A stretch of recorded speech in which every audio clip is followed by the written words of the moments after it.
મિત્રો, હું ઉપલેટાથી advocate Jignesh D Chandravadiya. તમે આજરોજ જોઈ શકો છો આ બાપુનું બાવલો ચોક છે આપણે ઉપલેટાનું, અને એમાં તમે જોઈ શકો છો આ રેલવે સ્ટેશન ઉપર એક ડિવાઈડર ઉપલેટા નગરપાલિકાએ બનાવેલું હતું.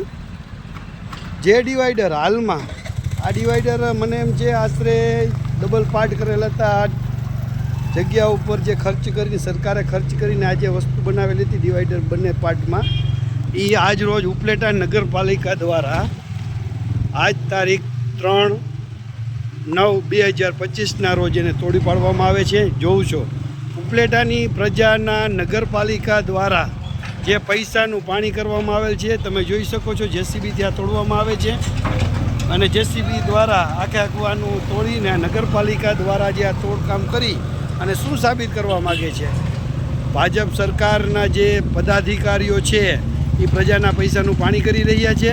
પહેલાં બનાવે છે પછી તોડે છે. શું આ રીતના પ્રજાના પૈસાનું કાયમી માટે પાણી થશે? આ પ્રકારની જે કાર્ય પદ્ધતિ કરવામાં આવેલ છે આ સરકાર દ્વારા, એ યોગ્ય ન હોય.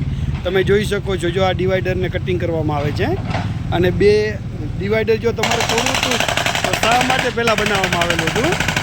આગળ પણ જોઈ શકો છો તમે, ડિવાઈડરની અંદર આ પ્રકારનું આખા પાર્ટની અંદર ડિવાઈડર છે. તમે જોઈ શકો છો, જો આ ડિવાઈડર આ રીતનો રસ્તો બનાવવામાં આવેલો હતો. આમાં લાખો રૂપિયાનો ખર્ચો ઉપલેટા નગરપાલિકાએ કરેલો હતો જે તે સમયે. તો હું લાખો રૂપિયા ઉપલેટા નગરપાલિકાના પાછા પાણીમાં જશે? પહેલાં બનાવે પછી તોડે. શું એક પ્રકારનો ભ્રષ્ટાચાર છે? જાગો ઉપલેટાની પ્રજા, આપણા ટેક્સના પૈસાથી આ બધું બને છે અને હાલમાં એને મજા આવી ત્યારે એ ડિવાઈડર તોડી નાખે છે. તો એને ખરેખર ડિવાઈડર તોડવું હતું તો પહેલાં શા માટે બનાવેલું? જાગો ઉપલેટાની પ્રજા, જાગો.